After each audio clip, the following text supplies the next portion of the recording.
subscribe to our channel and press the bell icon. Sir Abdul Khan इस YouTube channel में आप तमाम का इस्तकबाल है। 11th उर्दू क्वेश्चन आंसर सवालात के जवाब सरगर्मियाँ देखेंगे। ये दूसरा सबक है इजाफी मुताले का मच्छर। चलिए शुरुआत करते हैं। झैल की सरगर्मियाँ हिदायत के मुताबिक मुकम्मल कीजिए। पहला, मच्छर के लिए इस्तेमाल किए गए नामों का शब्द की खाका बनाइए। दूसरा, शाह साहब के मच्छर को पसंद करने की वजह बयान कीजिए।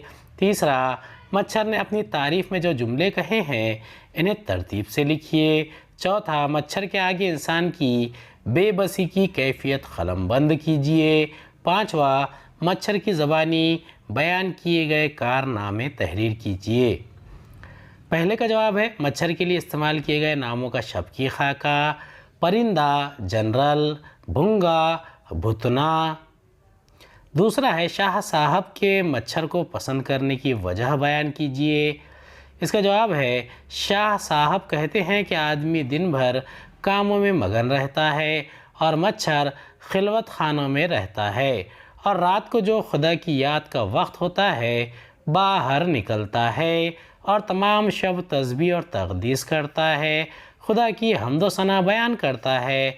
और कुछ लोग गफलत में पड़े रहते हैं, इनको देखकर गुस्सा आता है, जी चाहता है कि वो भी बेदार होकर हम्दो सना बयान करें और इस सुहाने वक्त की नज़र करें।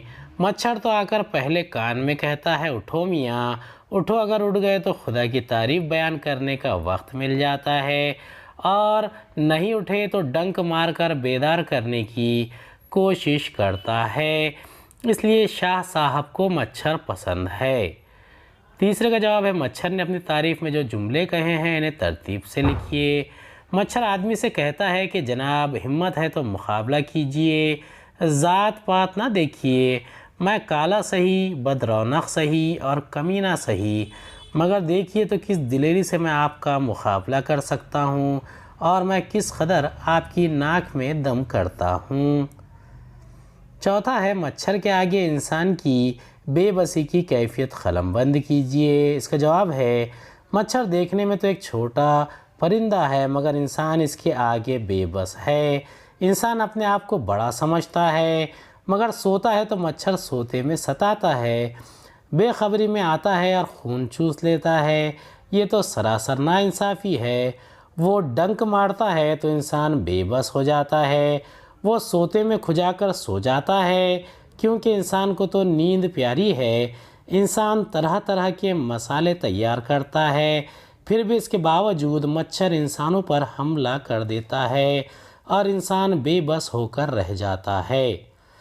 पाँचवें का जवाब है मच्छर की ज़बानी बयान किए गए कारनामे तहरीर कीजिए। मच्छर खुद अपनी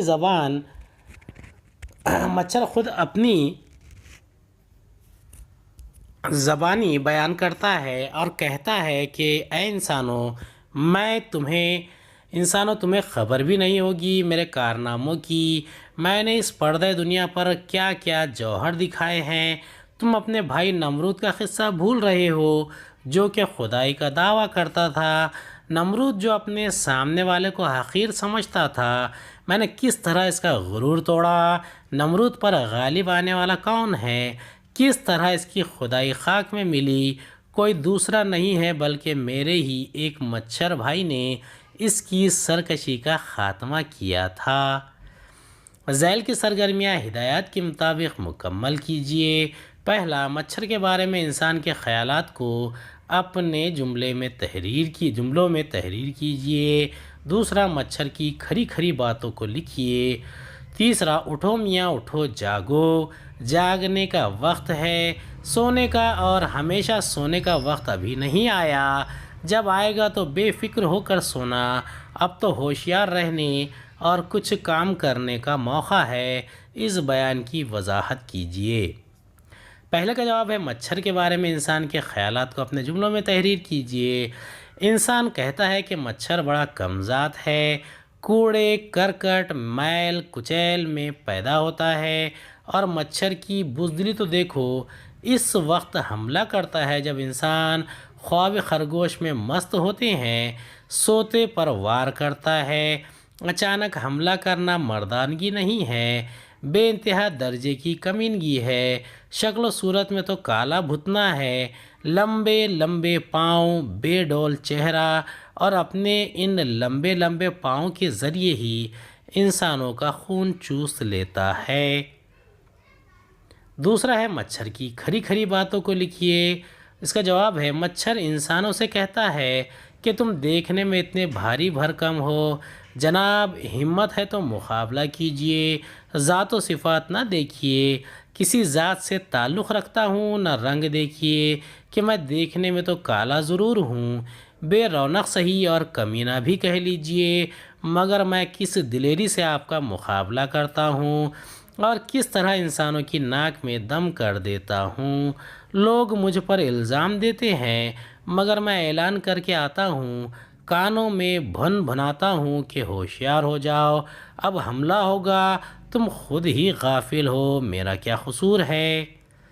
تیسرا ہے اٹھو میاں اٹھو جاگو، جاگنے کا وقت ہے، سونے کا اور ہمیشہ کا وقت ابھی نہیں آیا، جب آئے گا تو بے فکر ہو کر سونا، اب تو ہوشیار رہنے اور کچھ کام کرنے کا موقع ہے۔ اس بیان کی وضاحت کیجیے۔ اس کا جواب ہے مصنف کہتا ہے کہ اٹھو میاں اٹھو جاگو، جاگنے کا وقت ہے، سونے کا اور ہمیشہ سونے کا وقت ابھی نہیں آیا ہے، آئے گا تو بے فکر ہو کر سونا، یعنی ابھی بیدار ہو جاؤ اور اپنے خالق و مالک کی حمد و ثنا کرو اور اس سہانے وقت کی قدر کرو۔ جب سونے کا وقت آئے گا تو پھر سو لینا، ابھی غفلت میں مت پڑے رہو، ہوشیار ہو جاؤ اور کچھ کام کر لو۔ انسان مچھر کی سریلی نصیحت کی پرواہ نہیں کرتا اور بے فکر ہو کر سویا رہتا ہے، حالانکہ ہمیں اپنے خدا کی حمد و ثنا بیان کرنے کے لیے اٹھنا ہے۔ وہ کہتا ہے کہ اگر تم انسان اس طرح کے ساتھ حمد کرنے لگو گے تو ہماری قوم انسانوں کو ستانا چھوڑ دے گی اور پھر تم بے فکر ہو کر سونا۔ امید ہے آپ کو ہمارا ویڈیو پسند آیا ہوگا، اگلے ویڈیو میں دوبارہ ملاقات ہوگی۔ خدا